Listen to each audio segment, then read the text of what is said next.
My second water walk of 2025 season.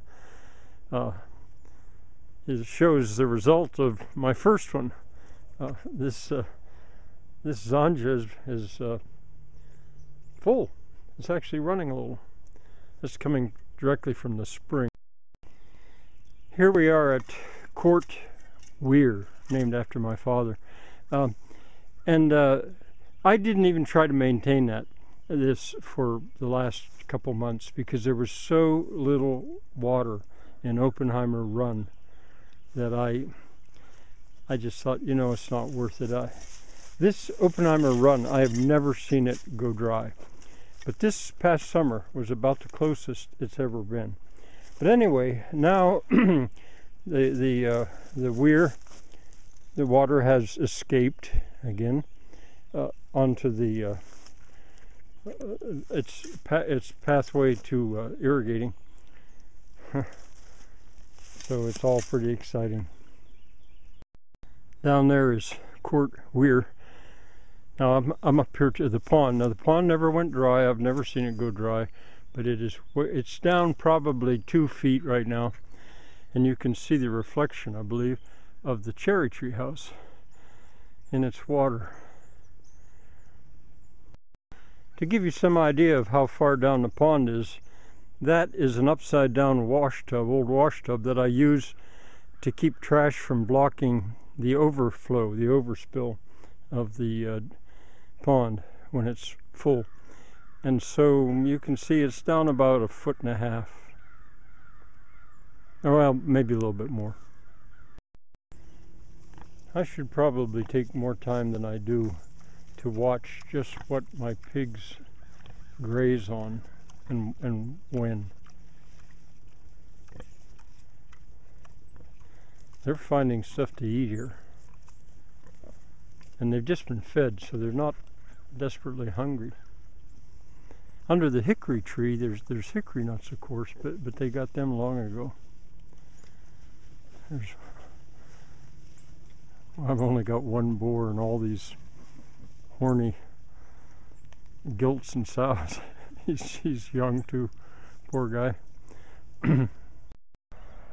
I'm now in the east pasture. I don't think I'm going to turn the pigs in here again until spring. They've done a lot of work here. But I wanted to show you this mullein.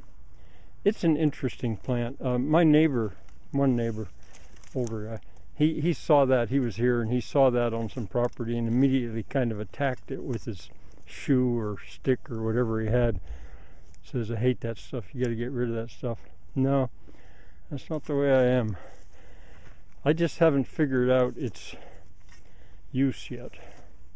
But I have no doubt it has use. To quote Shakespeare, for all things living, or that on this earth does well, I can't get it started. I'll think of it in a little bit. Here I've got it.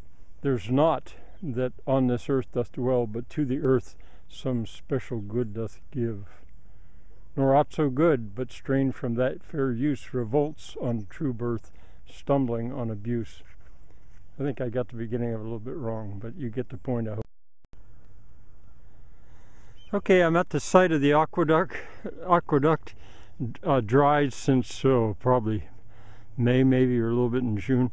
But I am completely optimistic that I will get it full, and that there will be not one, but 2 windmills here, and a bridge between them, small. And here is the material that I have to work with so far. I've got a little bit more, well, not a little, a truckload more. But look at this beautiful stuff. Unfortunately, it's very weak, but it's got weight and it's got beauty and it's got provenance. All the charred wood from the neighbor's fire. There's at least 2, maybe 3 buildings here, parts of them involved. And again, an artist surely could do plenty with, say, the stories that a piece of wood like that has to tell. And I know a lot of these stories. Do you see that round knob on the end of the one? Well, I can explain that. but maybe well, there's a hole that it goes in. Maybe you can see that. There's two of them side by side, and there's two rollers. But anyway, I just enjoy the beauty at the moment, and consider, I'll come up here where you can maybe see the whole picture, and while you're studying it, I'm going to get that Shakespearean quote right from Friar Lawrence opening speech in Romeo and Juliet.